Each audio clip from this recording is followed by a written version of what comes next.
दोस्तों, गंगा सेवा दूत समिति।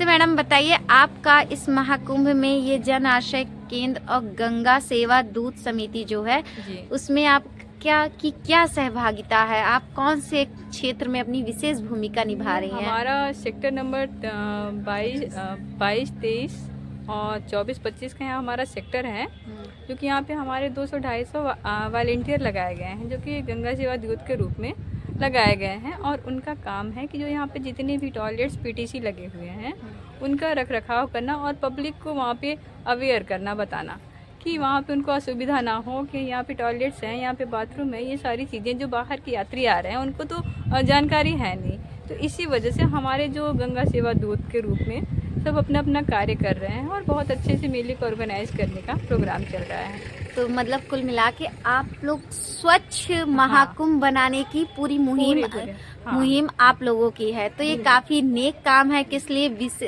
विशेष तौर पे स्वच्छता पे ध्यान आप लोग दे रही हैं। और आप लोग कहाँ से आई हैं?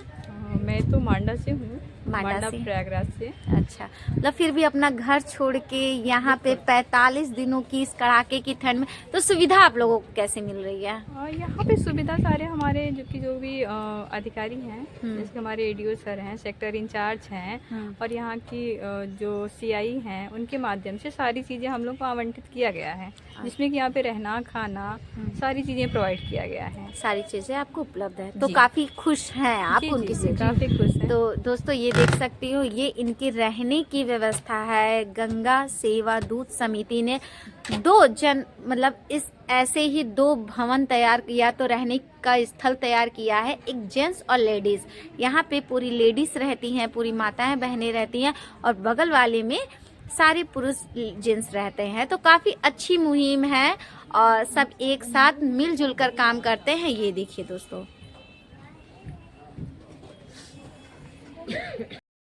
दोस्तों, आज हम सेक्टर 23, 24, 25 में आए हैं, जहां पर एक संस्था सरकार द्वारा चलाई गई है, गंगा सेवा दूत। स्वच्छता की मुहिम है और ये भैया लोग उसमें अपना विशेष योगदान करते हैं। इनके लिए रहने की पूरी व्यवस्था, खाने की व्यवस्था, सब कुछ मुफ्त है। और इनकी टीम काफ़ी बड़ी है। लेडीज़ और जेंट्स की रहने की व्यवस्था अलग अलग है। अंदर चलिए आपको दिखाते हैं और इनसे बातचीत करते हैं। संबंधित विभिन्न प्रकार के दफ्तरों का आप अवलोकन यहाँ पर कर सकते हैं और उसका लाभ भी ले सकते हैं। यहाँ पर विभिन्न प्रकार के नेत्र शिविर चलाए जा रहे हैं। मैं कल उस साइड में था, बंधवा हनुमान जी के साइड। कुछ वॉलंटियर्स वहाँ पर आए थे और वो निःशुल्क आँखों का, नर्मदेश्वर महादेव के मंदिर वो टेंट बनाए हैं, अपना कैंप लगाए हैं, जो निःशुल्क जो है आँखों का चेक करेंगे, वहाँ उनका चश्मा लगाएंगे। अगर कैटरैक्ट है, मोतियाबिंद है, तो उसका ऑपरेशन भी विभिन्न अस्पतालों को अपने में जोड़ लिए हैं, उसके माध्यम से करवाएंगे। तो एक तरीके से आस्था की यह यात्रा आपको न सिर्फ लाभान्वित करेगी आध्यात्मिक रूप से, सांसारिक रूप से, सामाजिक रूप से। जब सामाजिक रूप से आप विभिन्न समुदायों से मिलते हैं, भेंट करते हैं, एक दूसरे से वार्तालाप करते हैं, तो उनसे बहुत सारी चीज़ें आपको सीखने को मिलती हैं। अब यहाँ पर एक से बढ़कर एक आला अधिकारी लगे हुए हैं। अब ये आला अधिकारी जो ट्रेनिंग के दौरान जो भी कुछ अपना सीखे होंगे, अब इस रेत के शहर में, तंबुओं के शहर में आके अपने सारे कौशल का एक उचित परिचय देंगे, दिखाएंगे। और इस मेला को हमें पूर्णतः विश्वास है सफल बनाएंगे इस मेले को। और हमारे यहाँ NSG commando, black commando, STF, ATF की टीम सारी लगी हुई हैं। DGP साहब की पूरी टीम यहाँ पर है। सुरक्षा की पूरी चाक चौबंद है। कैबिनेट की मीटिंग यहाँ पर हो रही है आए दिन। इस लिहाज से देखा जाए तो महाकुंभ की तैयारियाँ उन्नतशील प्रतीत होती हैं। और यहाँ पर विभिन्न प्रकार के और भी दार्शनिक स्थल है। आप आके एक अपनी आध्यात्मिक यात्रा को यहाँ पर पूर्ण कर सकते हैं। दोस्तों, आज हम ये किस प्रकार स्वच्छता में अपना विशेष योगदान दे रहे हैं, गंगा सेवा दूत। और आप देख सकते हो सामने लिखा है जन आश्रय स्थल डिजिटल भव्य कुंभ 2025। जैसा कि नाम से पता है कि गंगा सेवा दूत। हाँ। और यह कार्यक्रम मेला प्राधिकरण और विकास भवन के संयुक्त तत्वाधान से प्रारंभ हुआ है, जिसमें 1500 गंगा सेवा दूतों की नियुक्ति की गई है इलाहाबाद महाकुंभ के विभिन्न सेक्टरों में। और इस आशय हेतु समय समय पर हम लोग ICT बेस्ड मॉनिटरिंग, तंबुओं की, पंडालों की, सैनिटेशन का काम, स्वच्छता संबंधित विभिन्न प्रकार के कार्यक्रम चलाएंगे, जिससे लोगों की जन भागीदारी द्वारा एक सुंदर और भव्य महाकुंभ का अनुभव कराया जा सके। इसके लिए हम लोग सतत रूप से यहाँ पर प्रयास करने के लिए उपस्थित हैं। जी सर, नमस्ते। आपका प्रयागराज महाकुंभ की धरती में भव्य स्वागत है। इस संस्था के बारे में बताइए। मैं बाहर से जा रही थी काम करते हुए, तो मुझे ये संस्था दिखी जन आश्रम केंद्र के नाम से। तो इसका पूरा नाम बताइए कि क्या है और आप लोग कैसी व्यवस्था दे रहे हैं और आप लोग कहाँ से आए, किस विभाग से हैं, ये बताइए। मैडम, जैसा कि आपने शुरू से कहा, हमने देखा जन आश्रय केंद्र। जन आश्रय केंद्र का मतलब होता है पब्लिक अकोमोडेशन। सरकार की ये सोच है कि जो भी पब्लिक कहीं किसी विशेष मेले का आयोजन, कहीं भीड़ भाड़ का आयोजन होता है, सरकार चाहती है उसका सफल आयोजन हो। सफल आयोजन के लिए सरकार अपनी योजनाएं बनाती हैं कि जो लोग दूर से श्रद्धालु आए, कोई भी दूसरे तीर्थयात्री आए, वो उनके रहने खाने की, उनके रहने कम से कम व्यवस्था की जाए। तो ये सरकारी एकोमोडेशन बनाया जाता है कि लोग आए यहाँ पे 1 दिन 2 दिन जिनको रहना है वो उस तरह पर रहें। लेकिन जो अभी आप इस संस्था के बारे में हम लोगों से बात कर रहे हैं, तो हम लोग एक संस्था से जुड़े हुए हैं। पंचायत राज विभाग की एक हम लोग अंग हैं, स्वच्छताग्राही कहा जाता है उनको। हम लोग को 2017 में स्वच्छताग्राही का ट्रेनिंग कराया गया था स्वच्छ भारत के मिशन के तहत। उसके तहत उनका कार्य ये होता है कि लोगों को स्वच्छता के बारे में जागरूक करना। वो अपने स्वच्छता के बारे में जागरूक करने का मतलब ये होता है कि आप बीमारियों से कैसे दूर रहें। साफ सफाई रहेगी तभी बीमारियों से बचा जा सकता है।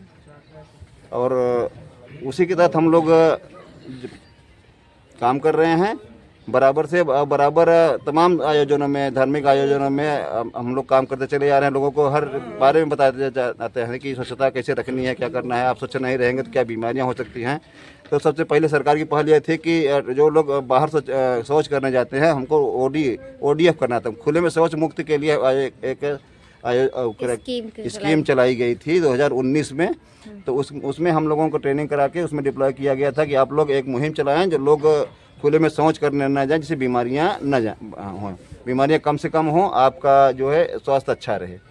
तो हम लोग उसी के तहत जुड़े हुए हैं। तो जब यहाँ धार्मिक आयोजन महाकुंभ या कुंभ जैसे तमाम जो हर साल माघ मेला होता है, चाहे महाकुंभ कुंभ मेला हो, अर्ध कुंभ हो, जो भी हो, उसमें भी शौचालय का निर्माण होता है। तो उसकी स्वच्छता देखने के लिए, साफ सफाई उसमें हो, इसकी निगरानी करने के लिए हम लोग को यहाँ रखा जाता है। उसी के तहत इस साल भी हम लोग आए हैं और काम कर रहे हैं और बहुत आनंद आता है हमारी टीम को पूरा। अभी हमारे यहाँ प्रयागराज जिले में पूरे 1500 लोगों की डिप्लॉयमेंट हो चुकी है, जो इस बारे में ध्यान देंगे कि पूरी तरह से जितना 1,45,000 यहाँ टॉयलेट बने हुए हैं, और उन टॉयलेटों का पूरा निरीक्षण सर्वेक्षण करके हम लोग देखते हैं कि श्रद्धालु जो आएँ उनका सही से उसका इस्तेमाल करें, उनको कोई परेशानी ना होता, या कहीं गंदगी ना हो, ये हमको विशेष ध्यान देना होता है।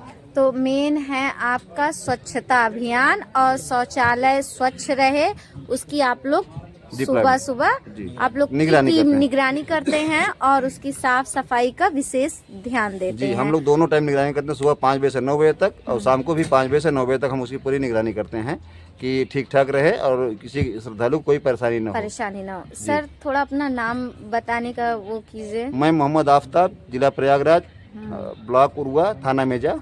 अच्छा, तो सर आपको अपना विशेष योगदान देके कैसा लग रहा है? जैसे इस बार महाकुंभ 12 वर्षों बाद लगा है। कुंभ तो हर साल लगता है, माघ मास में गंगा स्नान हर साल होता है। इस बार महाकुंभ 12 वर्षों बाद और 144 वर्षों का शुभ योग। बिल्कुल। हम वैसे मैम जैसे कहा जा रहा है कि इस बार बहुत अच्छा शुभ योग 12 साल और राशियों पर भी बहुत ज्यादा प्रभाव पड़ रहा है। महाकुंभ जो 12 साल बाद आता है उनका राशियों से बहुत बड़ा संबंध होता है। जब वृष राशि में कहा जाता है कि सूर्य प्रवेश करते हैं तो योग बनता है 12 साल बाद, तो उसके तहत ये किया जाता है। हम लोगों को तो ये है मैडम कि हम लोग बराबर हर साल, चाहे अर्ध कुंभ हो, छोटा कुंभ हो, चाहे महाकुंभ हो, कुंभ हो, हर में हम लोग 19 में बड़ा दिव्य कुंभ लगा, दिव्य भव्य कुंभ लगा था, उसमें भी हम लोगों ने सफल आयोजन के अपना योगदान दिया था, अच्छा लगा था। हम लोग थोड़ा मान लीजिए, थोड़ा जब कुंभ लगता है, अर्ध कुंभ लगता है, माघ महीना लगता है, छोटा होता है। अब ये महाकुंभ है, बड़ा आयोजन है, तो छोटे मेले में हम लोग कम डिप्लॉयमेंट होता है, 200-500 को होता है। जब बड़ा आयोजन होता है तो ज़्यादा डिप्लॉयमेंट होता है। इस वक्त 1800 का इस साल हमारा डिप्लॉयमेंट हुआ है। अब जब दिव्य भव्य कुंभ हुआ था 19 में, तो हमारा 1200 का डिप्लॉयमेंट हुआ था। जैसे जितना बड़ा आयोजन होगा उतना हम लोग संख्या में यहाँ आएंगे, अपनी भूमिका उस तरह निभाएंगे। तो ये मैंने एक चीज़ सोचा, आपका मतलब एक संस्था भी नई स्कीम चली, गंगा दूत। इस बार हम लोग स्वच्छताग्राही के रूप में काम कर रहे थे। इस बार सरकार ने इसका नाम बदल के गंगा सेवा दूत कर दिया है। गंगा सेवा दूत जी। तो मतलब आपकी संस्था उसी के नाम हम से लोग हम लोग घाटों की सफाई देखेंगे, सड़कों पे जो भी कूड़ा करकट है देखेंगे, लाइनर बैग जो लगे हुए हैं वो डस्टबिन लगे हुए हैं, उस पर वो बराबर हट रहे हैं, नहीं हट रहे हैं। लाइनर बैग हट रहे हैं, जो कूड़ा करकट वाली गाड़ियाँ सही से जा रही, अपना काम कर रही नहीं कर रही हैं। जो भी सफाई कर्मचारी लगे हुए हैं वो अपना काम सही से नहीं कर रहे हैं, उनकी भी मॉनिटरिंग करेंगे हम लोग। यही सब हम लोगों का यह काम होता है। तो टोटल इस गंगा दूत जन सेवा केंद्र में संस्था में कितने लोगों के रहने की व्यवस्था? दोस्तों काफ़ी बेड लगे हैं और हर बेड पे चीज़ें लगाई गई हैं, ठंड की पूरी व्यवस्था की गई है। जी सर बताइए। जैसे कि हुआ था 2019 में बड़ा कुंभ का आयोजन, दिव्य भव्य कुंभ का आयोजन किया गया था। उस वक्त इस महाकुंभ को 21 सेक्टर में बांटा गया था। इस बार उससे बड़ा आयोजन करने के प्रयास में सरकार ने 25 सेक्टर में डिप्लॉय किया है, जो कि 3 सेक्टर अरैल क्षेत्र में पड़ते हैं, 23, 24, 25। बाकी सेक्टर छतराग में 20-22 से लेके 11 तक हेतापट्टी तक पड़ते हैं, और उसके बाद 10, 9, 8 से लेके 6 तक फाफामऊ साइड में है। और जो पीक एरिया है, संगम नोज है, वो उसको 3, 4 और 1, 2 में करके परेड तक बनाया गया है। तो उसमें सारे लोग, हमारे 1500 लोग डिप्लॉय हो चुके हैं, वो अपना काम अच्छे से कर रहे हैं। तो क्या आपको यहाँ पे खाने की व्यवस्था भी उत्तम? यहाँ सरकार की तरफ से हमको सारी व्यवस्थाएं दी जा रही हैं। 3 टाइम खाना मिलता है, और रहने की व्यवस्था है, बेड है, कंबल की व्यवस्था कराई जाती है। और जैसे ठंडी ज़्यादा बढ़ती है तो कुछ लोग अपने घर से भी अपनी व्यवस्था करके लाते हैं भाई। हाँ, कितना गवर्नमेंट एक व्यक्ति को? तो दोस्तों ये काफ़ी अच्छी स्कीम है। स्वच्छता विभाग, स्वच्छता के बारे में भी बहुत तेज़ ध्यान रखा जाता है। सर एक चीज़ बताइए, मैंने आपका एक और पार्ट देखा है, तो क्या इसमें महिलाएं भी अपना विशेष योगदान बिल्कुल दे रही हैं? बिल्कुल। अगर हम महिलाएं का इसलिए है कि हम महिलाएं नहीं रखेंगे तो जो महिलाएं बाहर ओडी करने जा रही हैं उनको हम रोकना है कि बाहर ओडी ना हो, मतलब खुले में ना हो, कोई शौच ना करे ना। तो अगर हम जेंट्स सिर्फ काम करेंगे तो महिलाओं को रोकने का प्रयास करेंगे तो वो गलत होगा। इसलिए हमारे साथ महिला की भी टीम है, वो भी हमारे साथ कंधा से कंधा मिलाकर काम करती है। महिलाओं को महिलाएं अपना सुझाव देती हैं और जेंट्स को जेंट्स करते हैं। तो उनके रहने की व्यवस्था अलग से की? नहीं, अलग से नहीं, सब साथ ही में रहते हैं, लेकिन चूंकि महिलाएं हैं तो उनका एक पार्टीशन करके अलग कर दिया जाता है कि वो अपना अलग रहें, क्योंकि तमाम अलग अलग घर से अलग रहती हैं तो अच्छा नहीं होता कम्युनिटी। हाँ नहीं ठीक है, ये काफ़ी अच्छी व्यवस्था है। और मतलब जो इनकी मुहिम चली है वो भी स्वच्छ महाकुंभ बनाने की पूरी व्यवस्था की गई है। और इस बार का महाकुंभ काफ़ी स्वच्छ, भव्य और दिव्य है। और आप देख सकते हो काफ़ी अच्छे से यहाँ बेड वगैरह सब लगाए गए हैं और उनकी फुल तैयारियाँ की गई हैं। देख सकते हो काफ़ी बड़ा हॉल है। यहाँ पे रॉड की व्यवस्था और मोबाइल चार्ज करने की व्यवस्था, सारी व्यवस्था इन लोगों को मिल रही है। सुल्तान अहमद जी हैं और रविंद्र पटेल जी हैं। नमस्कार सर। और आप लोग कुछ कहना चाहेंगे महाकुंभ के लिए? रविंद्र पटेल जी हैं, हरिशंकर यादव जी, तमाम सारी हमारी टीमें हैं। मतलब आपकी टीम पूरी हमेशा से 2017 से करती चली आ रही है। चलिए आपकी मित्रता इसी तरह बनी रहे, और जिस भी क्षेत्र में आप ऐसे स्वच्छता के लिए अपना योगदान दें तो आपकी टीम एक अपना परचम लहराए। बिल्कुल, पूरे प्रदेश में हमारी टीम काम कर रही है और हम स्वच्छाग्रही के नाम से, संघ के नाम से रजिस्टर्ड भी है। अच्छा, थैंक यू सर। नमस्ते सर, आप कुछ कहना चाहेंगे महाकुंभ के बारे में? कैसी लग रही इस बार की तैयारियां और आपका विशेष योगदान है इस बार, बताइए। वर्दी के बारे में बताओ। इस बार की तैयारी तो अगले बार से थोड़ा डाउन लग रही है। थोड़ा इस संस्था के बारे में बताइए, जैसे लोगों को पता चल सके कि आप लोगों को जो सेवा योगदान दे रहे हैं महाकुंभ में, और कैसे आपको सेवा प्रदान की जा रही है और आप किस प्रकार का की भूमिका निभा रहे हैं प्रयागराज महाकुंभ में? जी, वैसे हम लोग, मेरा नाम मोहम्मद आफ्ताब है, मैं स्वच्छता अग्राही हूँ। मेरा पंचायत राज विभाग ने मुझको 2017 में हम लोगों को एक ट्रेनिंग कराई गई थी पूरे प्रयागराज जिले में 1000 लोगों की। और उस 1000 लोगों से जो शौचालय का पहले होता ये था कि लोग बाहर टॉयलेट करने जाते थे, जिससे बीमारियां बढ़ती थी। उसको रोकने के लिए कि लोग शौचालय घर बनवाएं और बाहर शौच करने न जाए, जिससे बीमारियां कम हों, उसके लिए हम लोगों को ट्रेनिंग कराई गई थी और ब्लॉकों में नियुक्ति कराई गई थी। उसके तहत हमको यहाँ भी जब इतना बड़ा आयोजन हो रहा है पूरे विश्व का, तो यहाँ भी पब्लिक आती है तो शौचालय का इस्तेमाल करे, उसको प्रेरित करने के लिए हम लोगों को यहाँ लगाया जाता है हर साल। हमेशा से हम लोग वही करते जा रहे हैं। इस बार हम लोगों का नाम बदल के स्वच्छता अग्राही से गंगा सेवा दूत कर दिया गया है।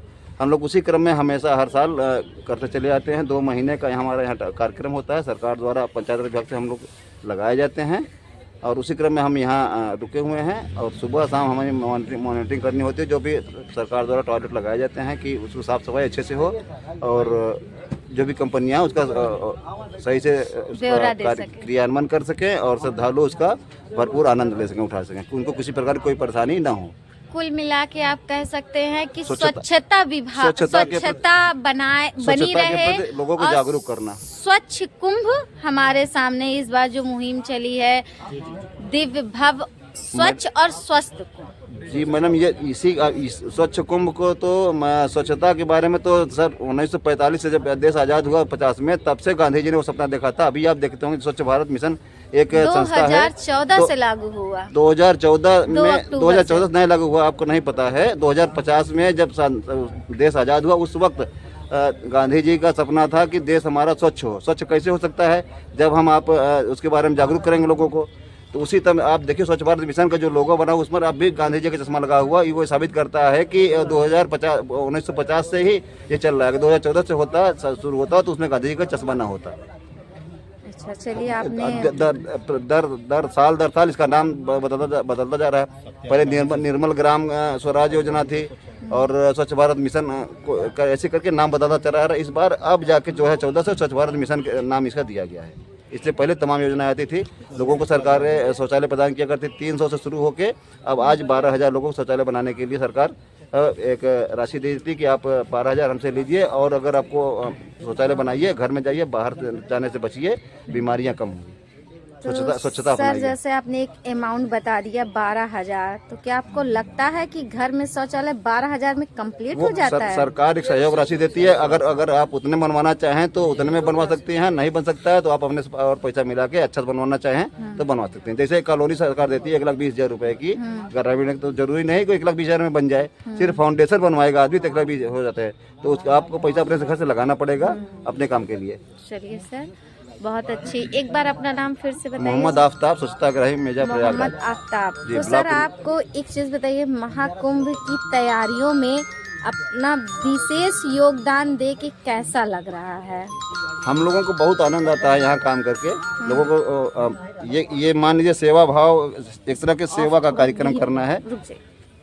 सेवा दूत के नाम से हमको यहाँ रखा गया है और जो है ये हम लोगों के लिए आवास है, जो यहाँ खाना पीना और रहने को दिया जाता है। और हम लोग पूरे जो हम लोगों का सेक्टर है 22, 23, 24 इस तरफ, इसमें सब लोग बटे हुए हैं, मॉनिटरिंग करते हैं शौचालय की, रोड की और टेंट की कैसी साफ़ सफाई है, क्या गतिविधियों में कमी है, क्या नहीं है। इसकी रिपोर्ट हम मोबाइल से अपने ऑनलाइन देते हैं, जो कि गवर्नमेंट के पास जाता है, डाटा फिट है, और इसी कार्यक्रम में लगे हुए हैं। आपकी मतलब जो यहाँ आपको सुविधा दी जा रही है, उस सुविधा से आप किस हद तक खुश हैं? जो सुविधा है सब ठीक है। सब ठीक है, मतलब आप संतुष्ट हैं जो स्कीम चलाई गई है? जी जी। और भैया आप कुछ कहना चाहेंगे? अच्छा, हाँ सर बताइए, आप बताइए। अरे आप कुछ बताइए ना।